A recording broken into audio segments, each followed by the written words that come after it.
नमस्कार दोस्तों, मैं मेहुल व्यास मयूर जानी ऑफिशियल में आपका स्वागत करता हूं। आज जो बात है वो वैसे आपने थंब में तो पढ़ ही ली होगी। तो उसी विषय पर मैं बात करने वाला हूं कि भाई अमित शाह जी जो हमारे मोटा भाई है, उन्होंने बिहार में तेजस्वी को और दूसरों के बेटों के लिए बहुत सारी बातें कही और उसके नाम पे वो उन्होंने मत मांगे।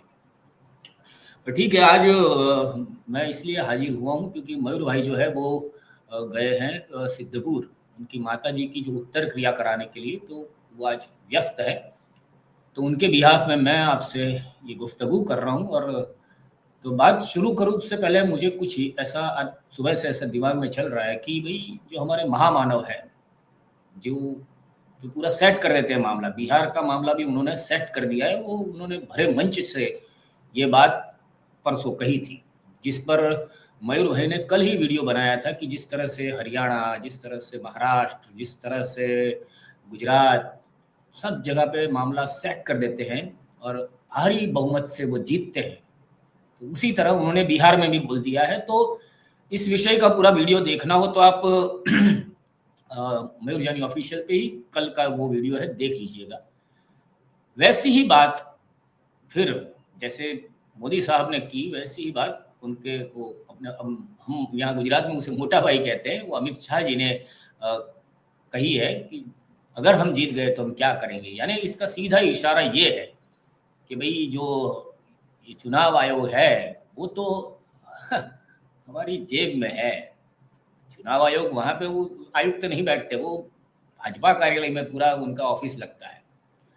इसीलिए ये सार्वजनिक मंच से ऐसा कह रहे हैं। देखिए, आप सुन लीजिए कि क्या कहा है उन्होंने।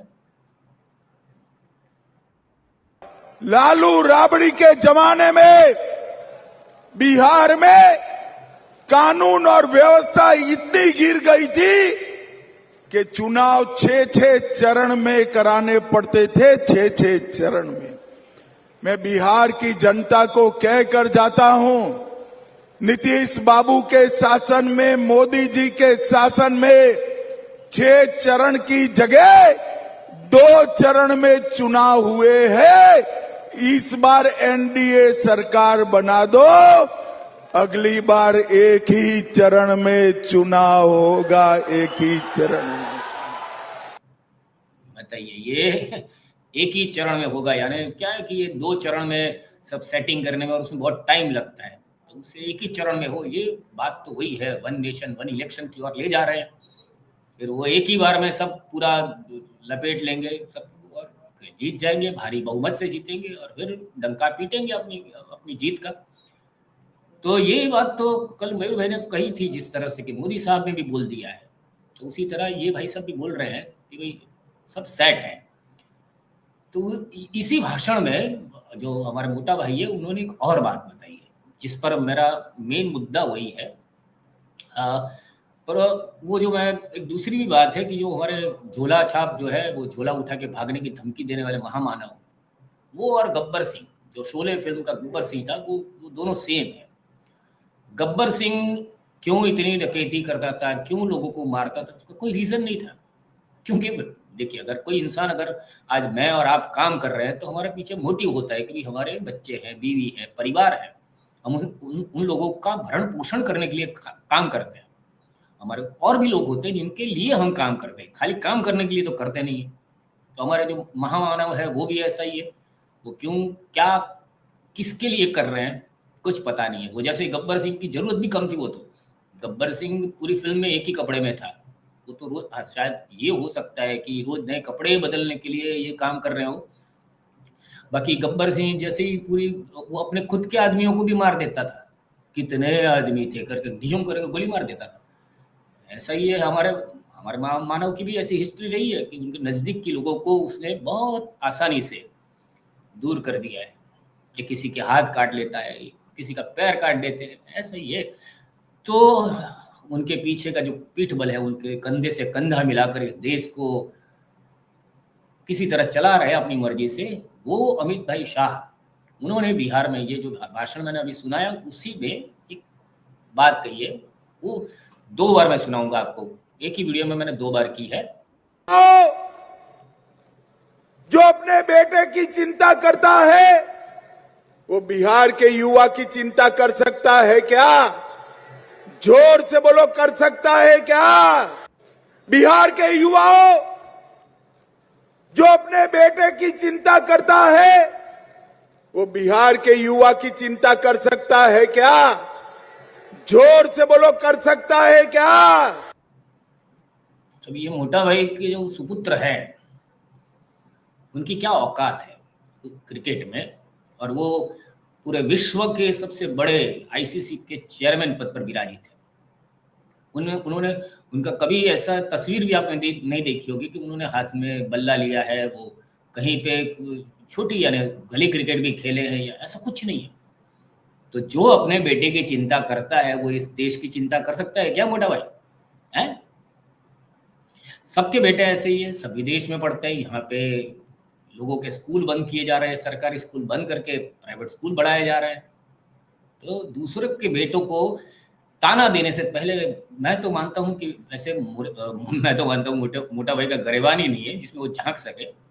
कुछ होता है ना, सिर्फ मुंडी नहीं झुकती, वो सिर्फ सामने वालों को आंखें लाल दिखाएंगे, किसी पे कुछ भी कीचड़ उठाए तो वो फेंक देंगे कीचड़, और खुद कीचड़ से लिप्त है।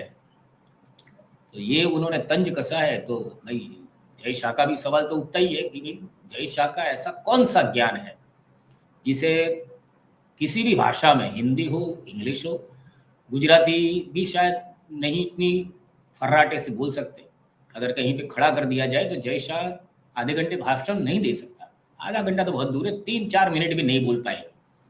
तो उसको आपने इतना करके, इतनी सारी कंपनियां, उसकी कंपनी का ग्रोथ देखो आप, आंखें फट जाए इतना ग्रोथ करवा दिया है।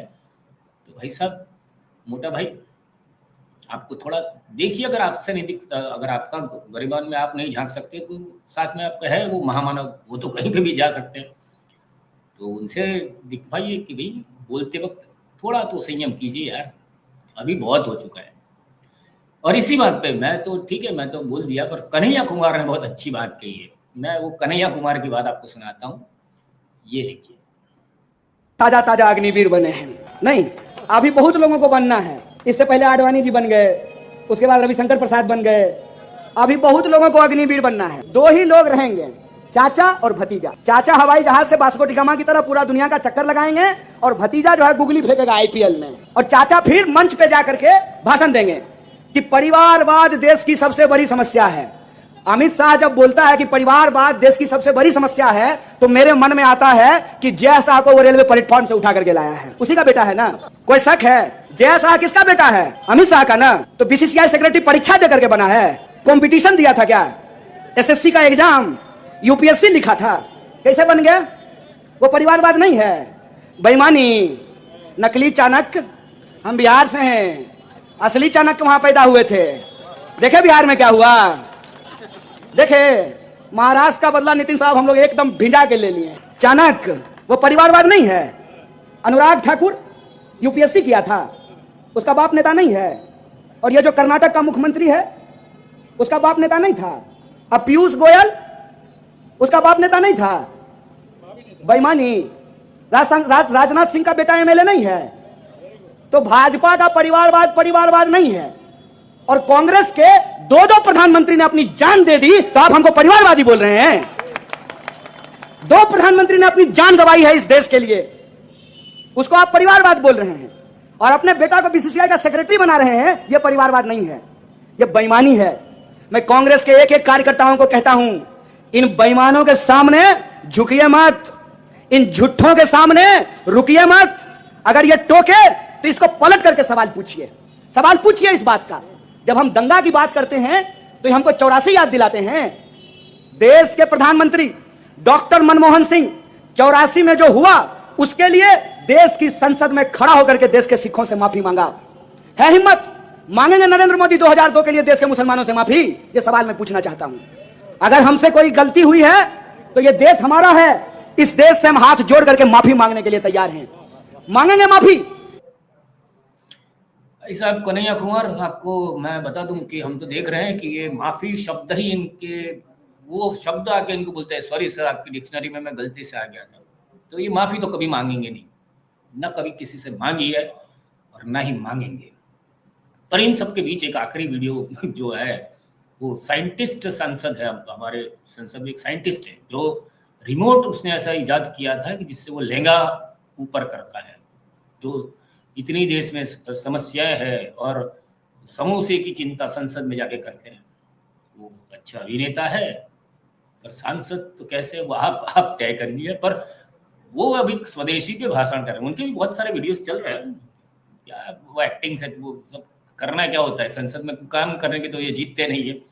मोदी साहब के नाम से जीतते हैं और लोग भी या तो जीतते हैं या तो फिर जिता दिए जाते हैं वो सेट करके। और फिर ये ऐसे लोग, वो कंगना रणावत जैसी महिला वहां जाके वो सीट को क्या करती है पता नहीं। पर ये भाई साहब का स्वदेशी, वो किस किस ब्रांड के कपड़े पहनते हैं और वो किस तरह से भाषण दे रहे हैं, ये देखिए। ये करनी और कथनी में कितना अंतर है।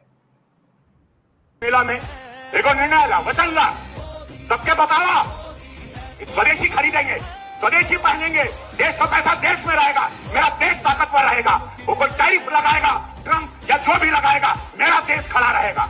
और स्वदेशी बना तब ताकतवर रहा ना। एक लड़खड़ा गया था, सबको लगा ले भैया इतना टैरिफ आई, देश तो खड़खड़ा के गिर जाएगी।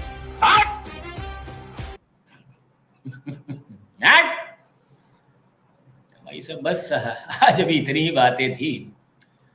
आपसे अगर आपको ये विषय पसंद आया हो और उस पर आप कुछ टिप्पणी करना चाहते हैं तो कमेंट कीजिए, आपके विचार व्यक्त कीजिए। ये चैनल आपका ही है तो इसे सब्सक्राइब भी कर लीजिए। वीडियो अगर पसंद आया हो तो उसको लाइक करके दूसरे लोगों तक पहुंचाइए, शेयर कीजिए। बस अभी के लिए इतना ही। भारत माता की जय।